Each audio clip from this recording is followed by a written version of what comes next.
Guys, I finally made it. I finally made it to the third and final part of Back to the Future, Part 3. Yes, I cannot believe it. I've done an entire 3-day movie marathon on all three Back to the Future films in a row and gave my second look review of them. So now I'm gonna do my second look review of Back to the Future, Part 3. And think of this as more of a recap. Now, just in case you guys didn't see my original review of this movie a year ago or something.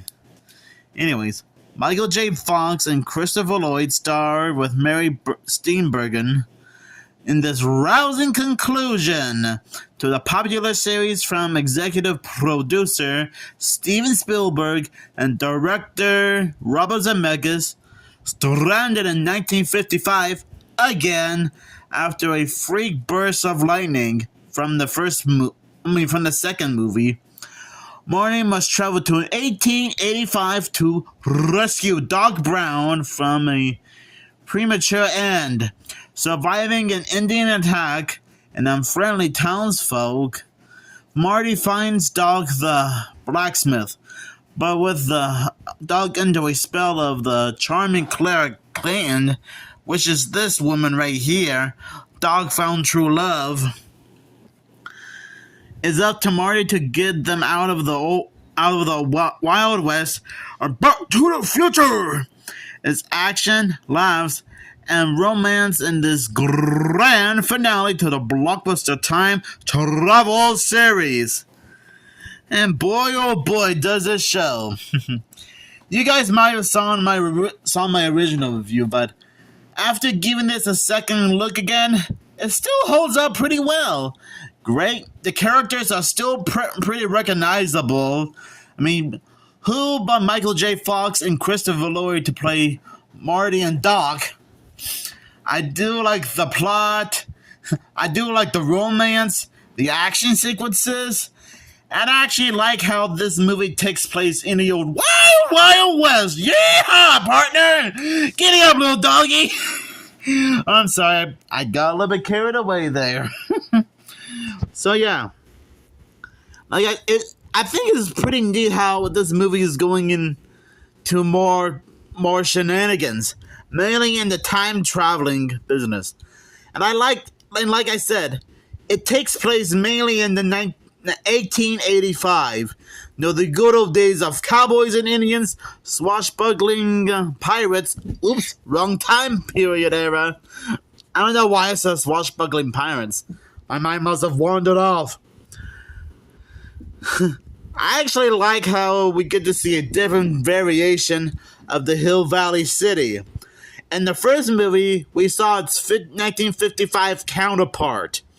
In the second movie, we saw what it would look like in the year 2015! And then back to 1955 again.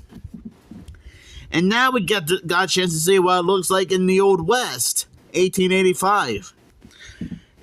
And this was way before cars, phones, TVs, and vacuum cleaners and whatnot were even invented or even existed.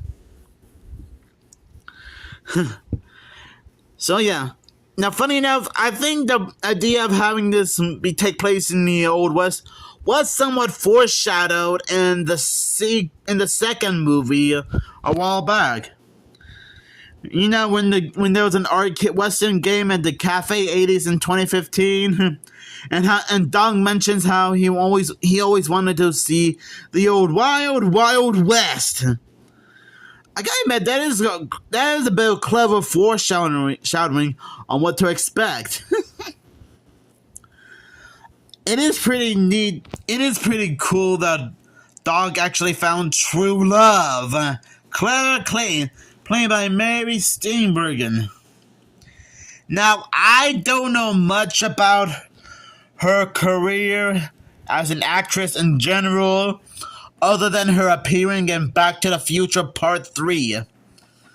But I actually like Clara Clayton. She's like the type of Western gal you like to hang out with, either as a friend or a relative, even if Doc had already called dibs on her. Oh boy. And funny enough, they actually do pay good respect to Clint Eastwood, who was still alive when this movie was being made. And funny enough, while the filmmakers were working on this movie, they actually asked Clint Eastwood himself if they can use his name for Marty's character. Marty's alter ego as Clint Eastwood, and he actually approves. So, and I guess to be fair, his last name, Clint Eastwood's name, does sound like something out of a Western character. Which, to be fair, that isn't completely far off, considering how 90% of the movie takes place in the old Wild West, which is fine by me. And I do love the villain of this movie, Buford Mad Dog Tannen. And funny enough, he's also played by Biff's actor, Thomas F. Wilson. So I guess he went from playing a high school bully to a gunslinging cowboy villain. Oh boy. Pretty unique when you think about it. Because Buford Mad Dog Tannen is a bit more intense and insane compared to his descendant. And I can still see why Buford Mad Dog Tannen is called, well, Mad Dog for a reason. Because he is just nuts! Rob banks, try to kill anyone in his way, you name it. Oh boy. I guess he's like the type of guy you really don't want to mess around with. Even if you're a gunslinging hero after all. I mean, to be fair, I wouldn't blame anyone for trying to stop Buford Mad Dog Tannen. I like how, and during the beginning of the movie, Marty and 1955 Dog found out that 1985 Dog was actually shot and killed by Buford Mad Dog Tannen when they found his gravestone in the Hill Valley 1955 cemetery. Oh boy. Which was 1 week after Dog wrote the letter to Marty about what happened to him. So I guess it'll be up to Marty to save Doc.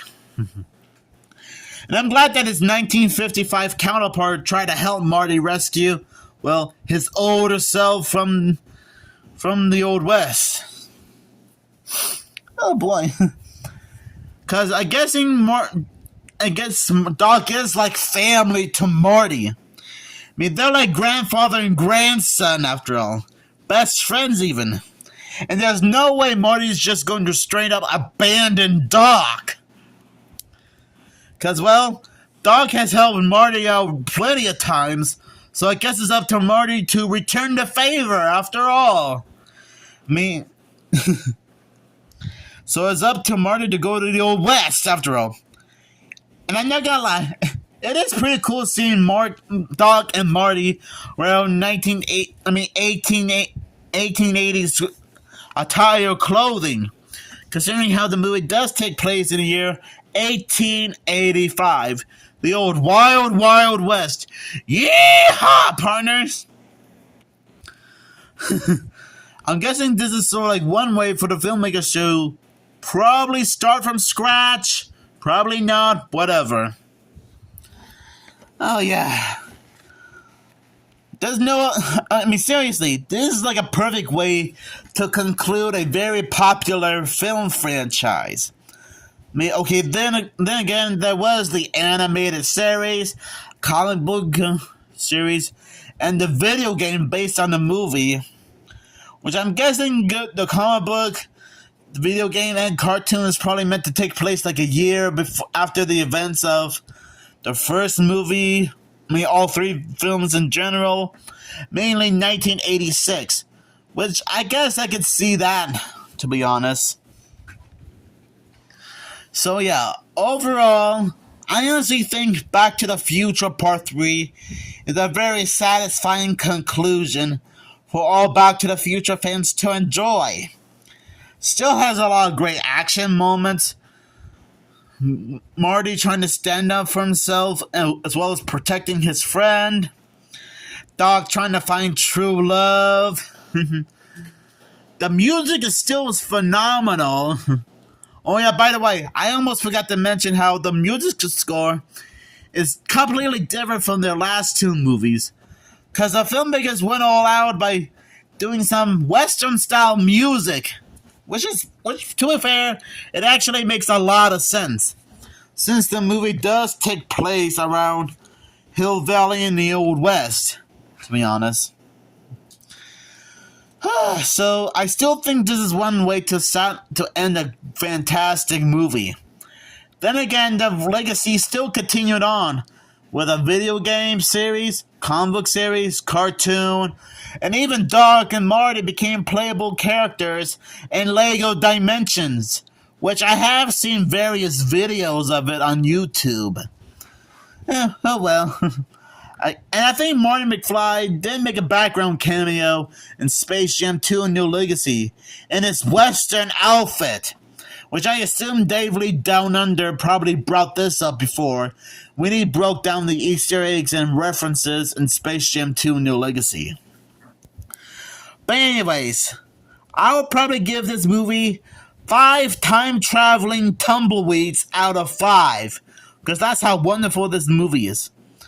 So thank you guys for watching all 3 of my Back to the Future movie reviews, because trust me, it was a blast watching all 3 of these movies in a row for 3 days. And remember, the future is what you make of it, my fellow time travelers. I still love saying that. I mean, it's true.